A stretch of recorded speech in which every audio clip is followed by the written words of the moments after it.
Paano natin malalaman kung masarap itong niluto mong lumpia kung hindi natin titikman? Ano pa naman ito? Minced pork. Mmm. Mmm. Pang komersyal. Ang sarap.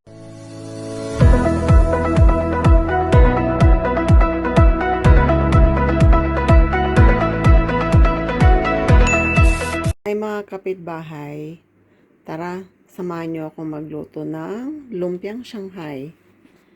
Ito, 500 grams of minced pork, sugar, 1 tablespoon of sugar, onions, chives, nilalagyan ko rin siya ng potato, carrots, and then nor seasoning, oyster sauce, soy sauce, and 1 tablespoon of vinegar para iwas panis. Tara, samahan niyo ako magluto at magbalot.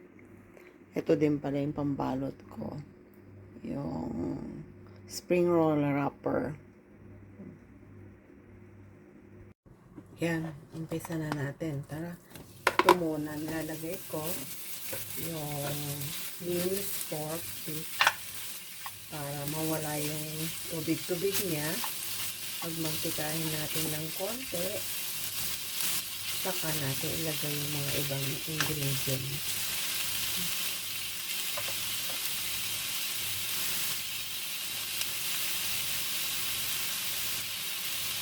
Para mawala din yung amoy ng pork kung mayroon yun.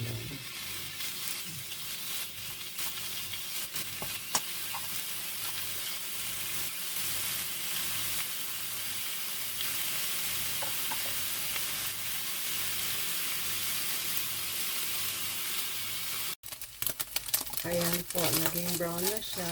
Ngayon lalagay natin. Ayan na, lumalabas na yung mantika niya. Lagay na natin ang onion.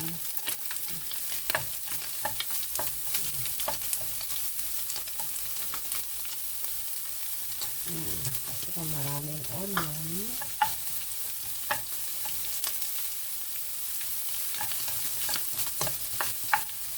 Tabi-tabi muna natin yung giniling para maluto yung onion bago ihalo.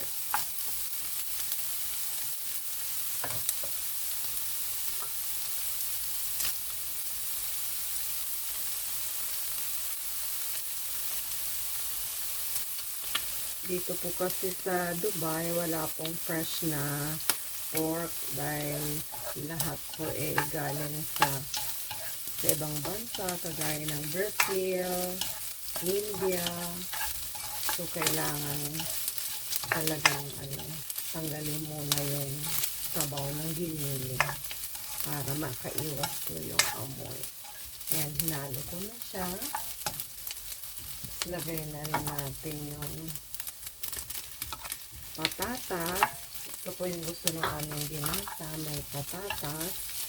Yan, julienne slice po yan para mas madaling maluto. At yung carrots, pampalinaw ng mata.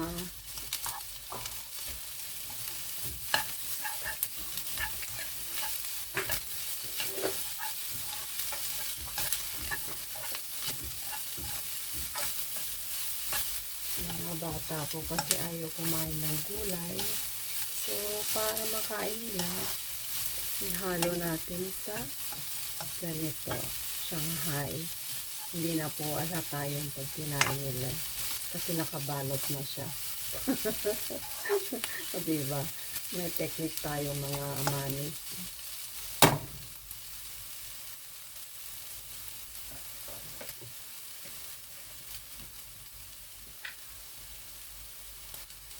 Tapos, yan, 1 tablespoon of soy sauce. Gusto na yung binata namin yung may sauce, pero ayaw po nyo ng may pasas. Kaya hindi ko nilalagyan ng pasas. Ito. Konting sugar.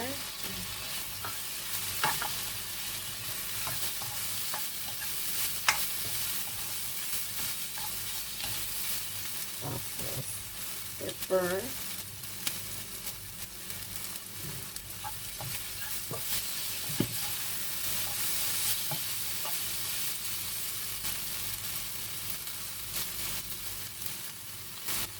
Lalagyan ko din siya instead po na bawang na yung fresh bawang, nilalagyan ko ng garlic powder. Yan.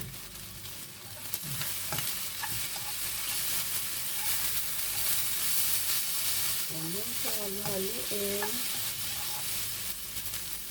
Yan, natin mag-simmer ng konti.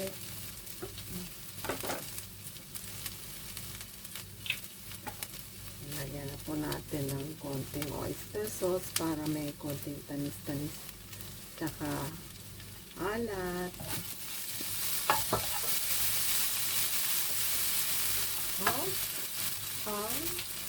Nor seasoning. Ayan po, nor seasoning. Konti lang. Ito kasi mayroon siyang kalamansi tsaka chili kung nor seasoning. Kalamansi and chili. Parang mayroong kagat lang po na pero hindi siya maanghang.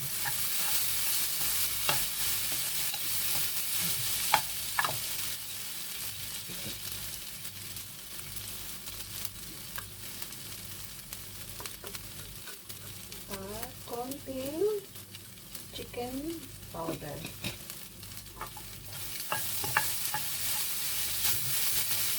Pwede na itong balutin. Nabalutin ito natin ng wrapper na yun.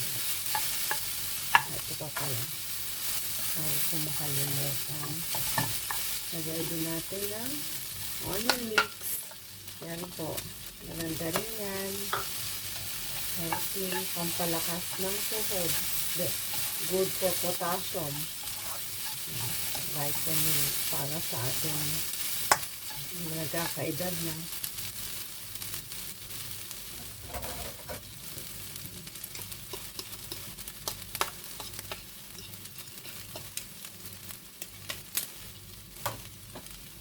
Tikpan nga natin kung okay na yung lasa. Pwede nang balutin.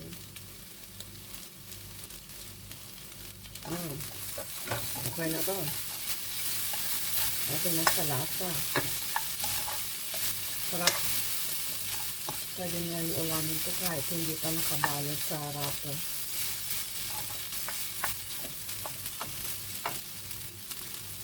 Simmer lang natin ng 5 minutes. Tapos pwede na. Balutin na natin. Pakita ko sa inyo maya-maya yung pagbalot.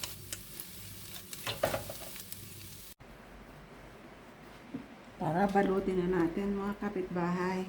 Ganito. Ito yung spring roll wrapper. Madali lang naman ang pagbabalot. Ganito lang siya.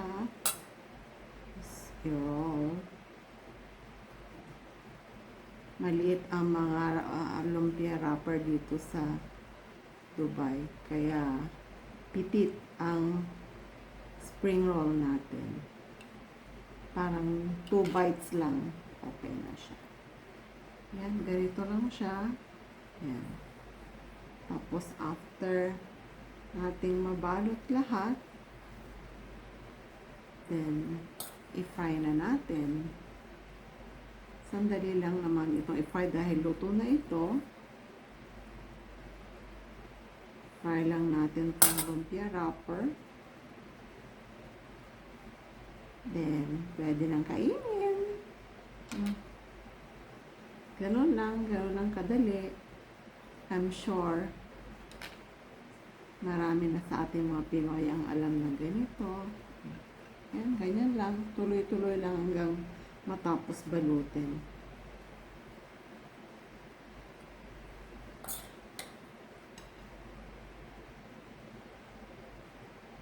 Ngayon ko lang siya nagawa kasi nagtrabaho muna ako. Alam niyo naman, ang working mom, multitasking tayo. trabaho. Buti na lang dito sa bahay.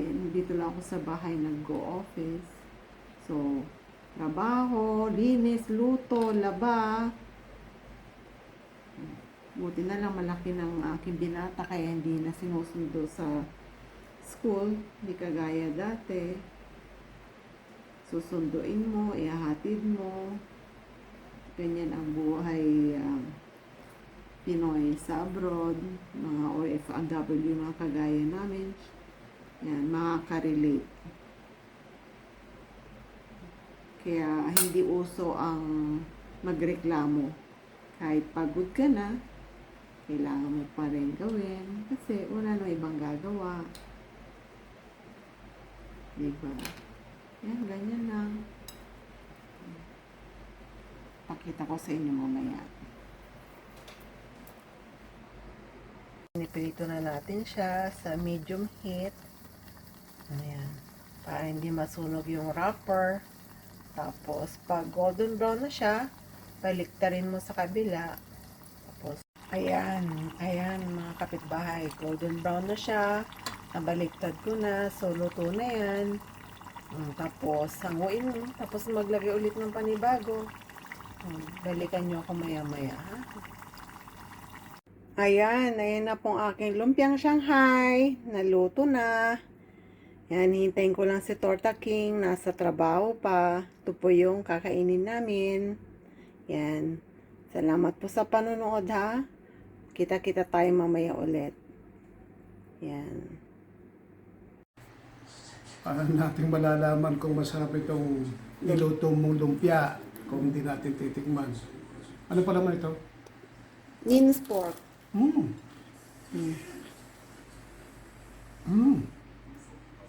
Pang komersyal. Ang sarap.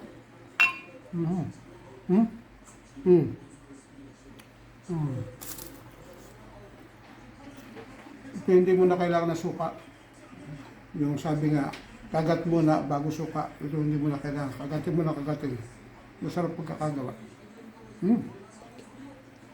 Ha? Maraming salamat.